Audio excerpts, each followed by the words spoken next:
السلام علیکم ورحمۃ اللہ وبرکاتہ۔ بسم اللہ الرحمن الرحیم، نحمده ونصلی ونسلم علی رسولہ الکریم، اما بعد فاعوذ باللہ من الشیطان الرجیم، بسم اللہ الرحمن الرحیم۔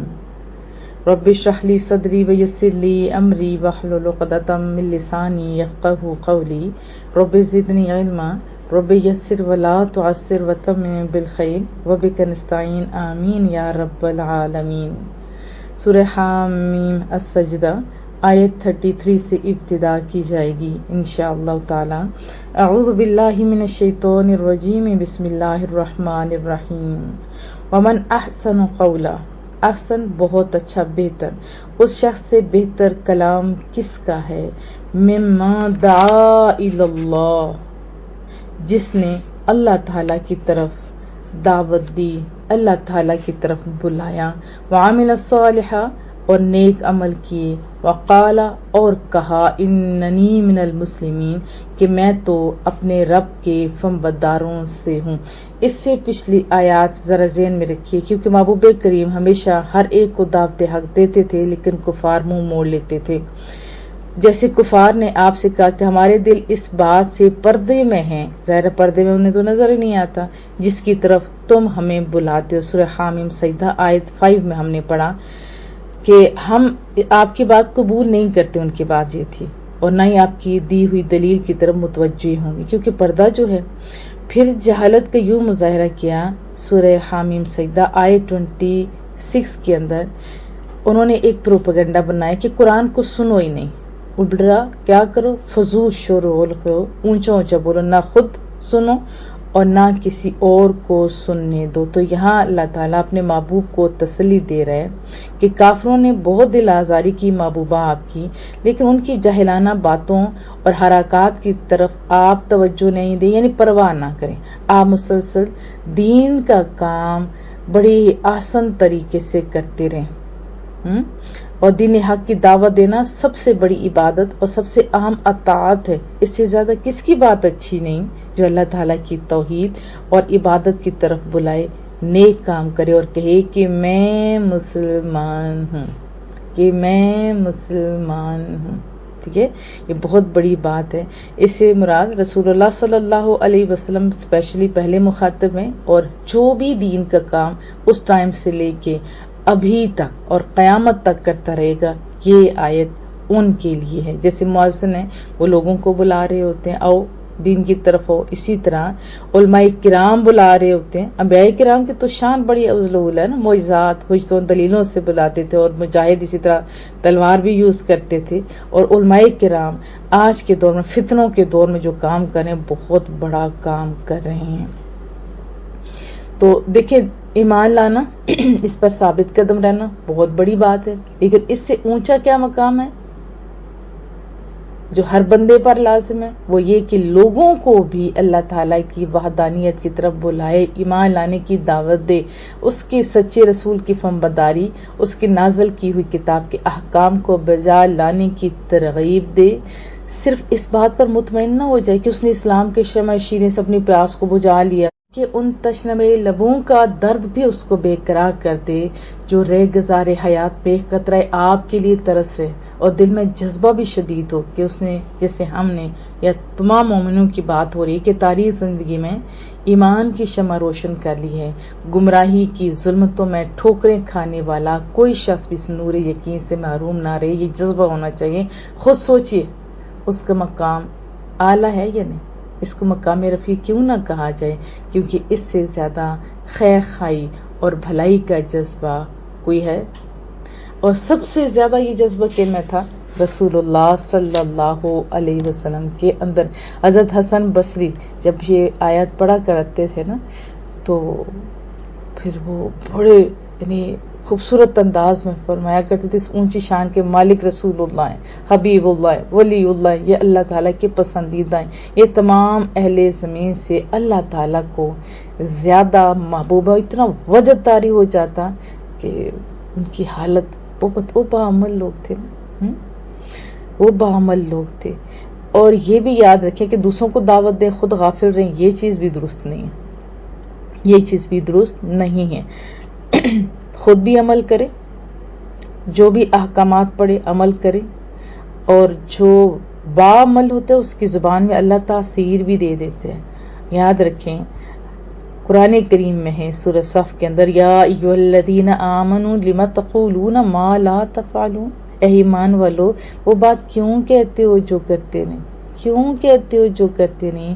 کبر مقتا عند اللہ ان تقولوا ما لا تفعلون، اللہ کے نزدیک یہ بڑی سخت ناپسندیدہ بات ہے کہ تم وہ کہو جو نہ کرو۔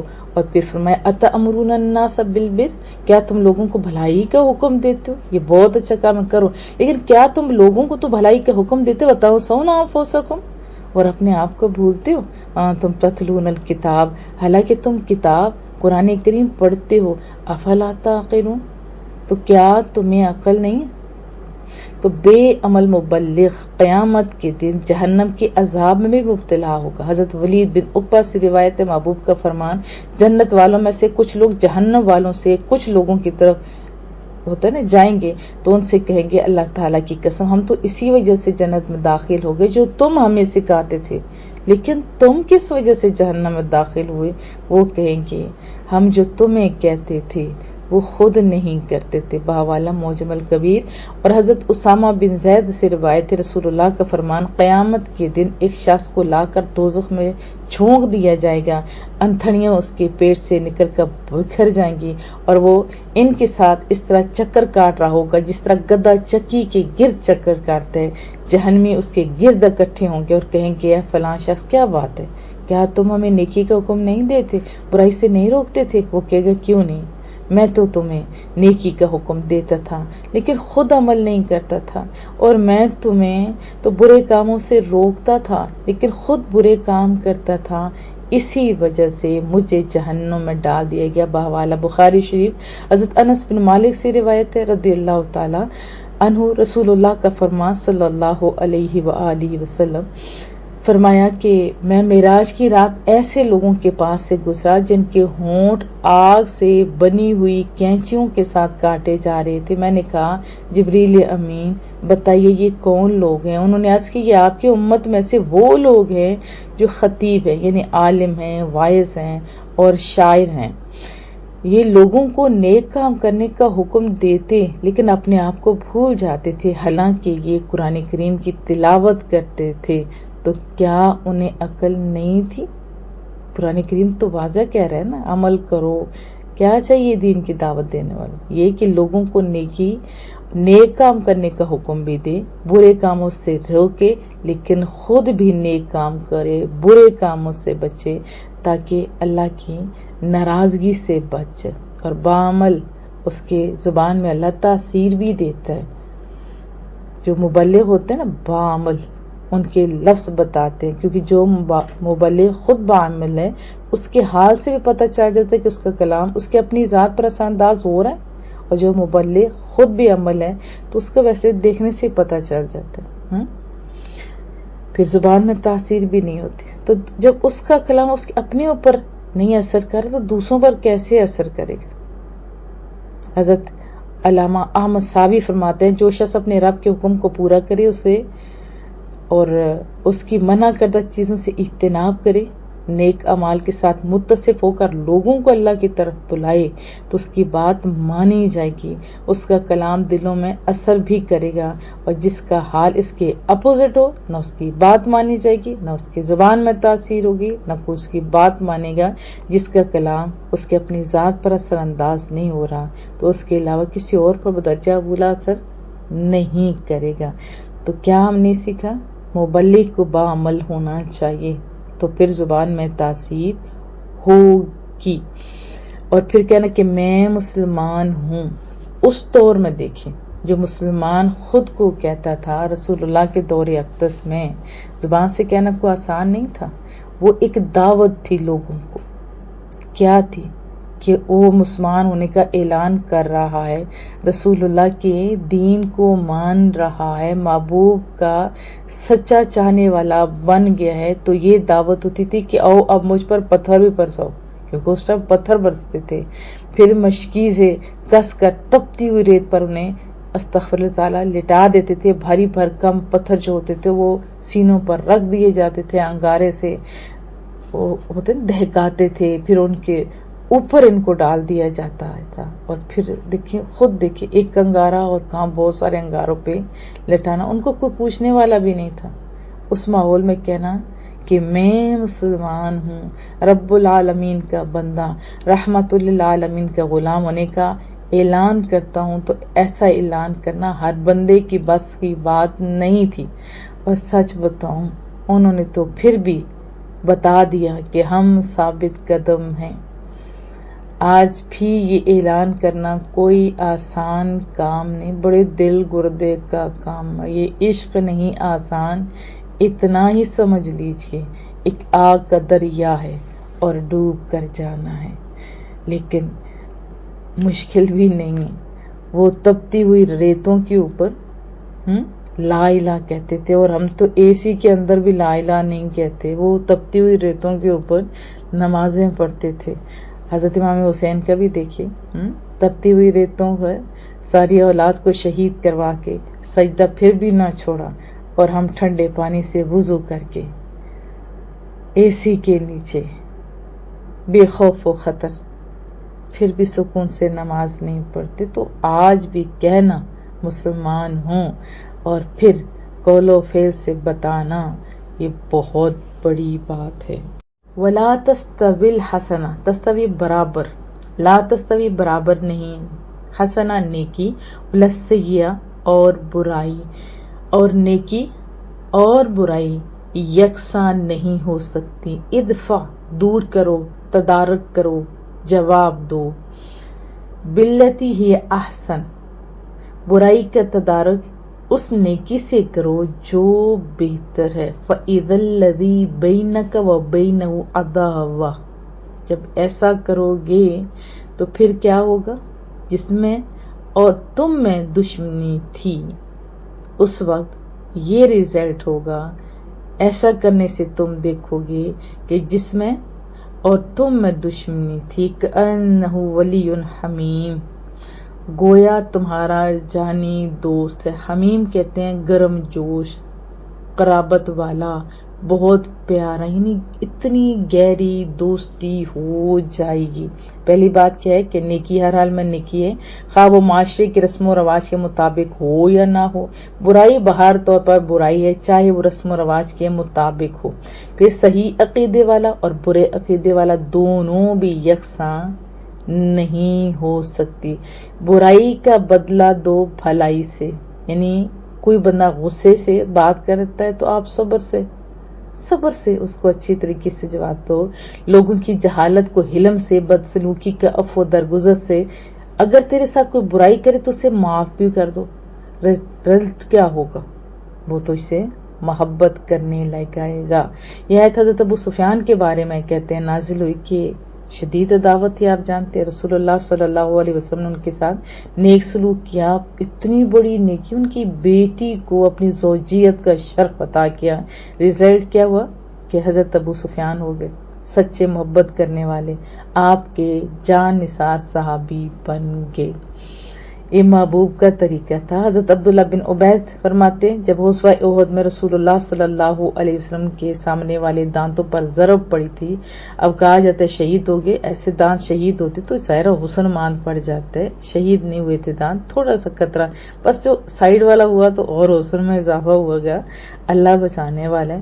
آپ کا چہرہ انور لہو لوہان بھی ہو گیا، تو عرض کی کہ محبوبہ آپ ان کافروں کے خلاف دعا فرمائیں، تو محبوب کریم نے کمال صبر کا مظاہرہ کرتے ہوئے فرمایا بے شک اللہ تعالیٰ نے مجھے تانا دینے والا، لعنت کرنے والا نہیں بنا کر بھیجا، بلکہ مجھے دعوت دینے والا، رحمت فرمانے والا بنا کر بھیجا ہے۔ پھر آپ نے دعا فرمائی اے رب کریم میری قوم کو دین اسلام کی ہدایت دے کیونکہ وہ مجھے نہیں جانتے۔ بحوالہ شعب الایمان۔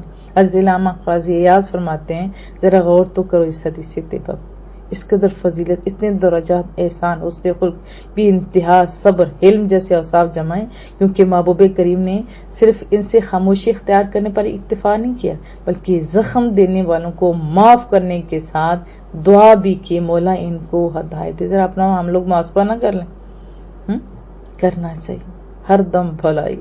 حضرت انس فرماتے ایک مرتبہ رسول اللہ کے ہمراہ چل رہے تھے اور آپ کے اوپر ایک نجرانی چادر تھی، سونی سی چادر جس کے کنارے موٹے تھے. اتنے میں ایک اعرابی آتے، اس نے آپ کی چادر کو پکڑا اتنے زور سے، کہتے ہیں کہ میں نے رسول اللہ کے کندھے پر زور سے چادر کھینچی جانے کی وجہ سے رگڑ کا نشان دیکھا. اتنا اس عرابی نے کہا محمد اللہ نے جو مال آپ کو دیا ہے، آپ کو پتہ ہے جاہلوں کا محبت بھی ڈاڈی ہوتی ہے نا، تو اللہ تعالیٰ نے جو مال آپ کو دیا ہے وہ میری ان اونٹوں پر لاد دو، کیونکہ آپ نے مجھے اپنے مال سے دیتے ہیں اور نہ اپنے والد کے مال سے دیتے ہیں. تو محبوب کریم خاموش رہے، صرف اتنا فرمایا مال تو اللہ کا ہے اور میں تو اس کا بندہ ہوں. وہ نے بدلہ نہیں لیا.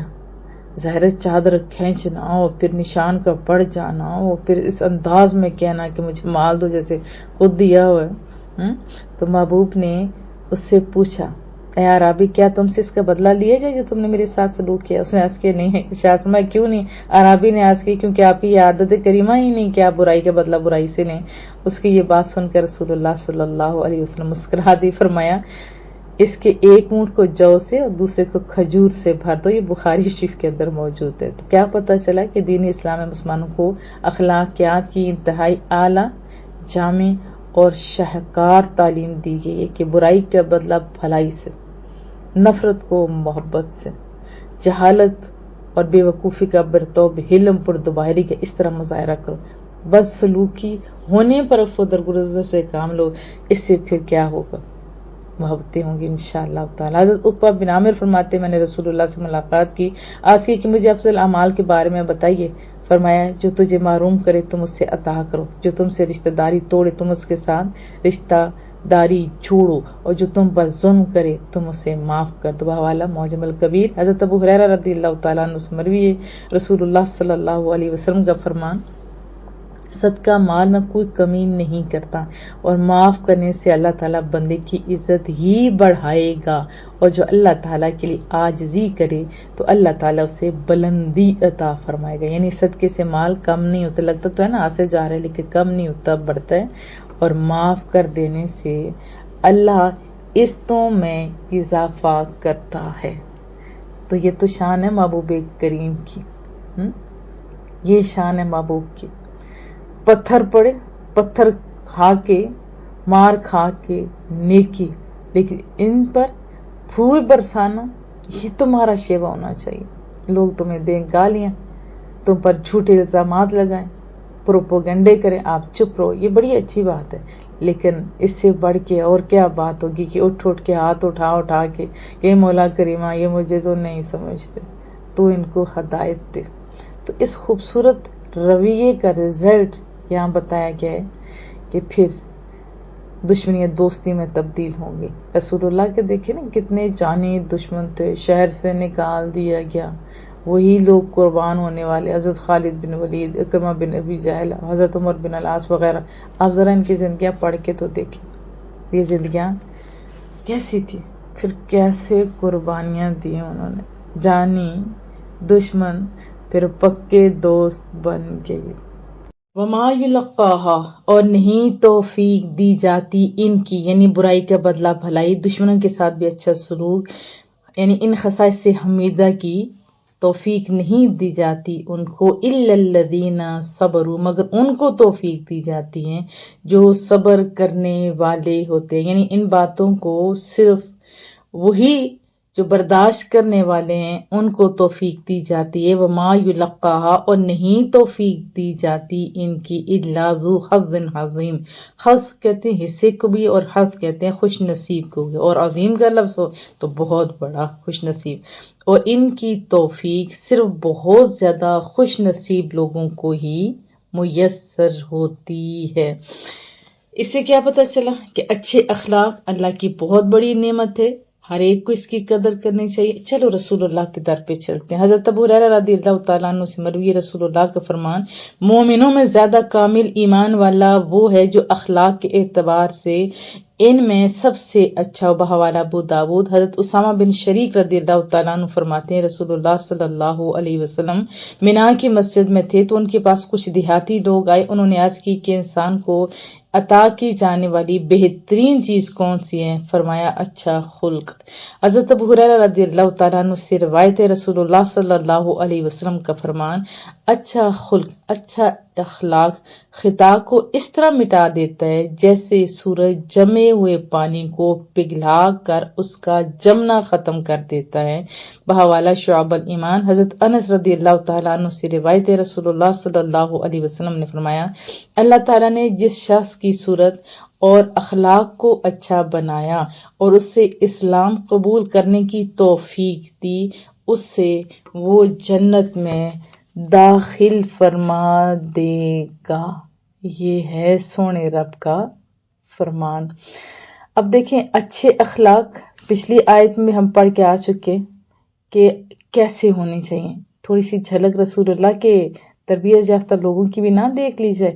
حضرت ابوبکر صدیق کو کچھ نازیبا جملے کہے گے تو محبوب کے تربیت یافتہ شاگرد نے، دوست نے، یار غار نے فرمایا، اگر تو سچا ہے تو اللہ تعالیٰ مجھے معاف فرمائے، اور اگر تو جھوٹا ہے اللہ تعالیٰ تجھے بخشے۔ سیدنا علی المرتضیٰ رضی اللہ تعالیٰ عنہ کے خادم قمر کو کسی نے گالی دی، آپ سن رہے تھے اور بلند آواز سے اپنے غلام کو فرمایا، اے قمر اپنی گالی نکالنے والے کو چھوڑ دو، یعنی جو بندہ آپ کو گالی دے رہا ہے اپنے گالی نکالنے والے کو چھوڑ دو، اس کو بلا دو، جیسے کسی نے دی نہیں ایسے بلا دو، اس طرح تو رحمان کو راضی کرے گا اور شیطان کو غضبناک کرے گا اور اپنے گالی دینے والے کو سزا دے گا، کیونکہ بے وقوف کی یہی سزا ہے کہ اسے الجھنے کی بجائے خاموشی اختیار کی جائے۔ اس مقام رفیع پر پہنچنا ہر کسی کے بس کی بات نہیں، تو جب تک صبر کا دامن مضبوطی سے نہ پکڑ لیا جائے اس وقت تک یہاں قدم رکھنا ممکن نہیں۔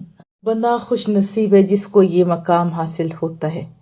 ہمیں بھی اپنا محاسبہ کرنا چاہیے۔ رسول اللہ صلی اللہ علیہ وسلم جب دعوت اللہ کے لیے جاتے ہیں، دشمن شریر نوجوانوں کو پیچھے لگا دیتا ہے، پاؤں زخمی ہیں، فرشتہ آ جاتا ہے کہ ان کو مریم میٹ کر دیا جائے، پہاڑوں کو اکٹھا کر دیا جائے، فرمایا نہیں، یہ مجھے سمجھتے نہیں، نہ بد دعا دی اور نہ ہی غصے کا مظاہرہ کیا۔ یہ ہے شانوں والے نبی، اور ان کی امت کا کیا حال ہے۔ اللہ ہم لوگوں کو ہدایت دے، اللہ برے وقت سے بچائے، لیکن اگر کچھ ایسے حالات ہو جائیں تو بے صبری کا مظاہرہ نہیں کرنا چاہیے۔ کیا میں توقع رکھوں؟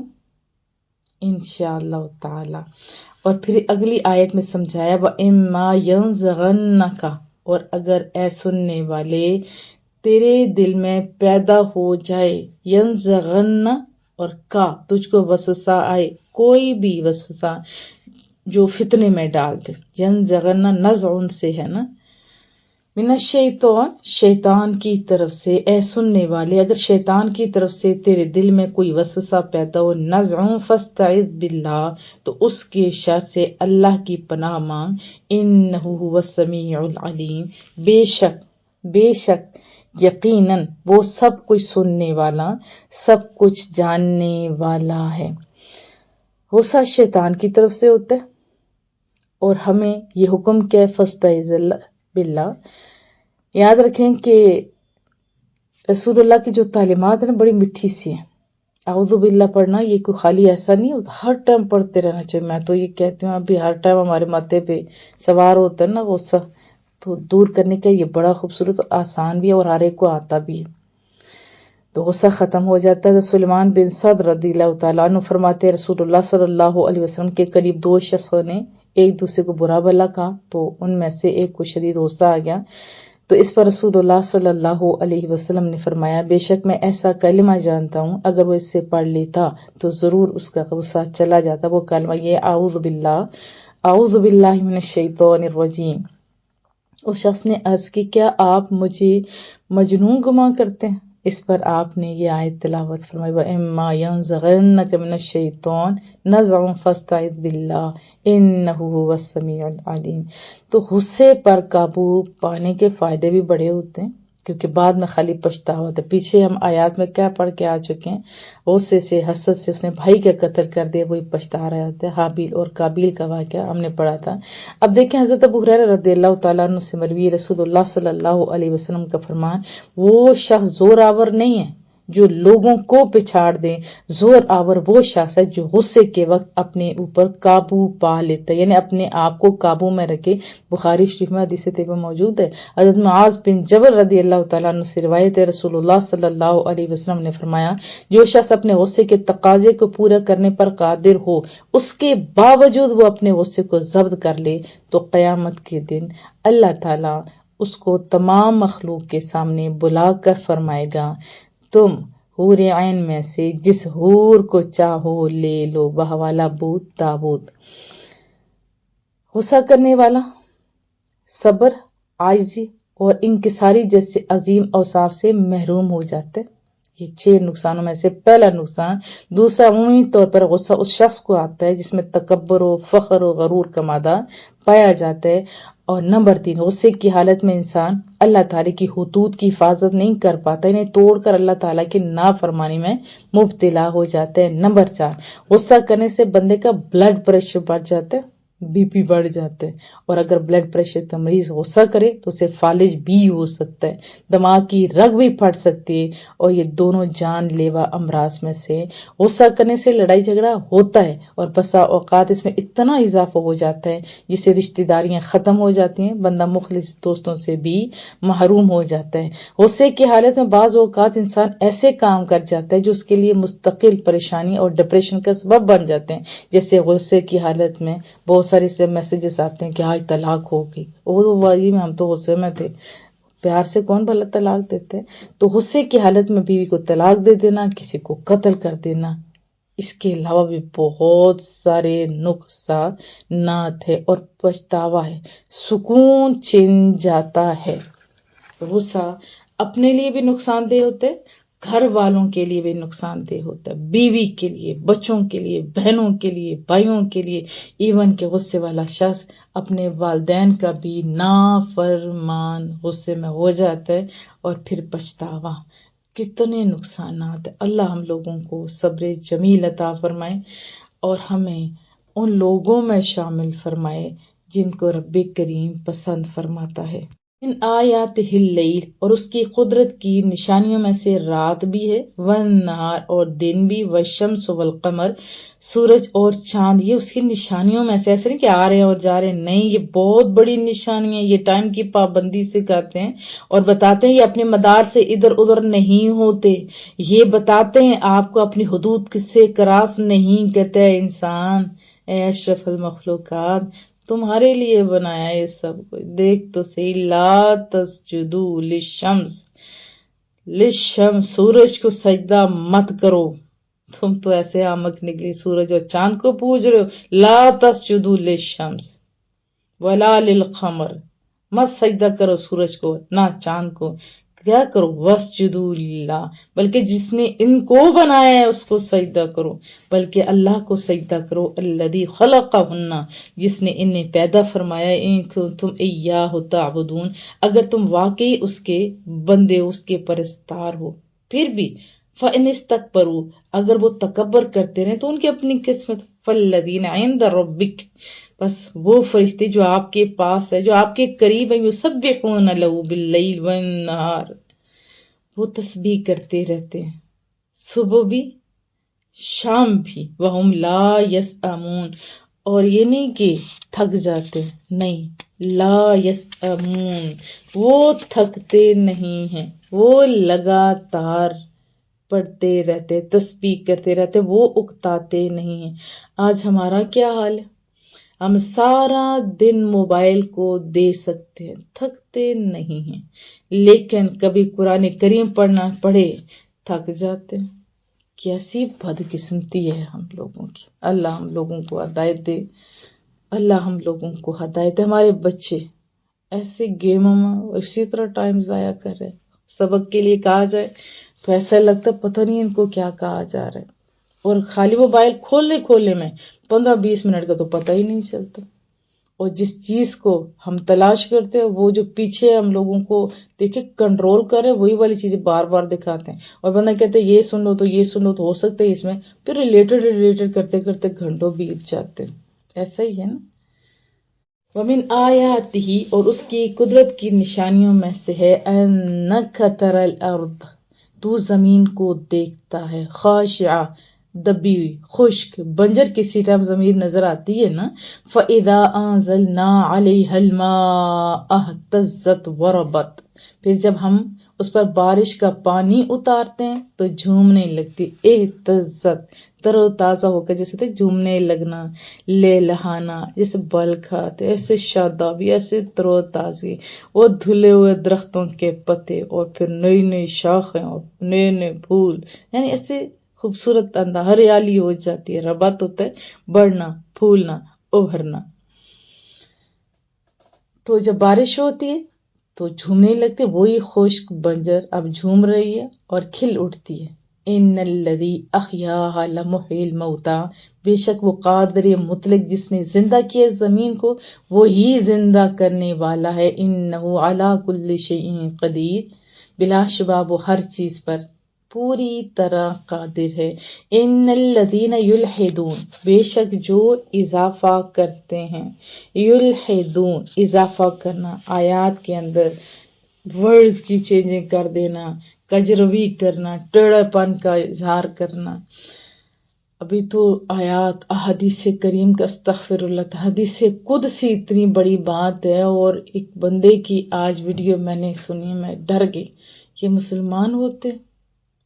قدسی کا ایسا وہ مذاق اڑا رہا تھا، استغفر اللہ تعالی، انا للہ و انا الیہ راجعون۔ بے شک جو لوگ ہماری آیتوں میں اضافہ کرتے ہیں، یلحدون اضافہ کرتے ہیں، فی آیاتنا ہماری آیتوں میں، اپنی طرف سے کرتے ہیں، لا یخفون علینا وہ ہم سے چھپے ہوئے نہیں ہیں، فمن یلقی فی النار تو کیا جو پھینکا جائے گا، تو کیا جو پھینکا جائے گا آگ میں، خیرن وہ بہتر ہے، ام من یأتی آمنا یوم القیامہ، یا جو امن اور سلامتی کے ساتھ قیامت کے دن آئے گا وہ بہتر ہے۔ اعملوا ما شئتم، تم وہ کرو جو تمہاری مرضی، انہ بما تعملون بصیر، یقیناً جو کچھ تم کرتے ہو وہ خوب دیکھ رہا ہے۔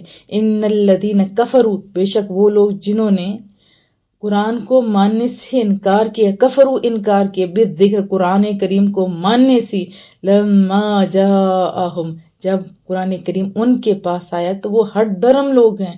وَإِنَّهُ لَكِتَابٌ عَزِیز، بے شک یہ بڑی عزت اور حرمت والی کتاب ہے، لا یأتیہ نہیں آ سکتا اس میں باطل، کوئی باطل، من بین یدیہ اس کے سامنے سے، ولا من خلفی اور نہ اس کے پیچھے سے۔ ابھی تک تو دیکھو زیر اور زبر، قیامت تک بھی اسی طرح چینجنگ نہیں ہوگی۔ چھوٹا سا بچہ اٹھ کے کہتا ہے ادھر زیر ہے تو ادھر زبر ہے، کوئی چینجنگ نہیں۔ وجہ کیا ہے؟ رب کہتا ہے میں محافظ ہوں، تنزیل من حکیم حمید، یہ اتری ہوئی بڑی حکمت والے سب خوبیوں سراہ کی طرف سے، اللہ کی طرف سے۔ ما یقال لک، اے حبیب کریم نہیں کہا جاتا آپ کو، الا ما قد قیل للرسل من قبل، مگر وہی کہا گیا جو آپ سے قبل پیغمبروں کو کہا گیا تھا، یعنی تم سے وہی باتیں کی جاتی ہیں محبوبہ جو آپ سے پہلے اور پیغمبروں سے کہی گئی تھی۔ ان رب کا، بے شک آپ کا رب، کتنی محبت ہے، چاشنی، لذو والا ہے، مغفر بخشنے والا ہے، وذو عقاب علیم اور منکرین کے لیے دردناک عذاب والا ہے۔ وَلَوْ جَعَلْنَاهُ اور اگر ہم بنا کر بھیجتے اسے، قرآن کریم کو، اعجمیہ اجمی، لقالو تو کہتے، لولا فصلت آیاتہ تو کیا کہتے، نہ کھول کر بیان کیے اس کی آیتیں، یعنی ان کو باتیں جو کرنے والے لوگ ہوتے ہیں وہ کچھ بھی کہہ سکتے۔ اور اگر میں اس قرآن کریم کو غیر عربی یعنی غیر زبان عربی میں نازل کرتے تو یہ لوگ کہتے اس کی آیتیں ہماری زبان میں کیوں کھول کر بیان نہیں کی گئی۔ اعجمی و عربی، کیا اچھمبا ہے، کتاب اجمی اور نبی عربی۔ قل آپ فرمائیے، ہوا یہ للذین آمنوا ھدی و شفاء، یہ قرآن کریم ایمان لانے والوں کے لیے تو ہدایت اور شفا ہے، والذین لا یؤمنون فی آذانہم وقر اور جو ایمان نہیں لائے ان کے کانوں میں وقر ہے، بہرا پن ہے، وہ سن ہی نہیں سکتے۔ وقر گرانی کو کہتے ہیں نا، بہرے پن کو کہتے ہیں، وہ سن ہی نہیں سکتے۔ وہ علیہم عما اور وہ ان پر ہر حال میں مشتبہ رہتا ہے۔ عما اندھے کو کہتے ہیں نا، اندھا جو سن ہی نہ سکے، نابینا، یہ اندھے یعنی پیچھے سن نہ سکے اور یہاں دیکھ بھی نہ سکے. اولئک ینادون، اولئک انہیں بلایا جاتا ہے، مکان بعید، دور کی جگہ سے، گویا دور کی جگہ سے آواز دی جاتی. وَلَقَدْ آتَيْنَا مُوسَى الْكِتَابَ، اور بے شک ہم نے عطا فرمائی موسیٰ علیہ السلام کو کتاب. وَلَقَدْ آتَيْنَا مُوسَى الْكِتَابَ، اور ہم نے حضرت موسیٰ علیہ السلام کو کتاب عطا فرمائی. فَاخْتُلِفَ فِيهِ، بس اس میں بھی بہت اختلاف کیا گیا. اب وہ آپ کیوں پریشان ہوتے، یہ تسلیاں ہیں. وَلَوْلَا كَلِمَةٌ سَبَقَتْ مِنْ رَبِّكَ لَقُضِيَ بَيْنَهُمْ، اور اگر ایک بات طے نہ کی گئی ہوتی آپ کی رب کی طرف سے تو اب بھی فیصلہ کر دیا جاتا ان کے درمیان.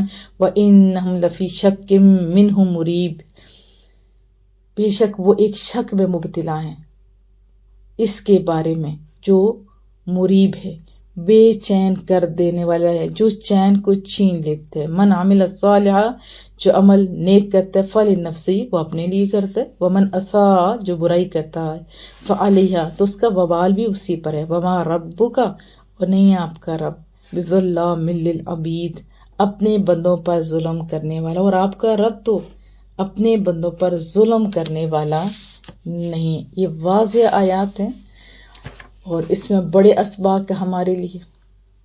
ہمیں بھی آنکھیں کھولنی ہوں گی، ہمیں بھی عمل کرنا ہوگا. تو کیا میں توقع رکھوں، اس میں سجدہ بھی ہے، آپ لازمی سجدہ کیجیے. الحمدللہ آج ہمارا پارہ مکمل ہو گیا اور کل سے ہم انشاءاللہ تعالی 25 پارے کی ابتدا کریں گے. مالک سے دعا ہے کہ مالک جو کچھ ہم نے کہا کہنے سے زیادہ ہمیں عمل کی توفیق عطا فرما. جو پریشان ہیں ان کی پریشانیوں کو دور فرما.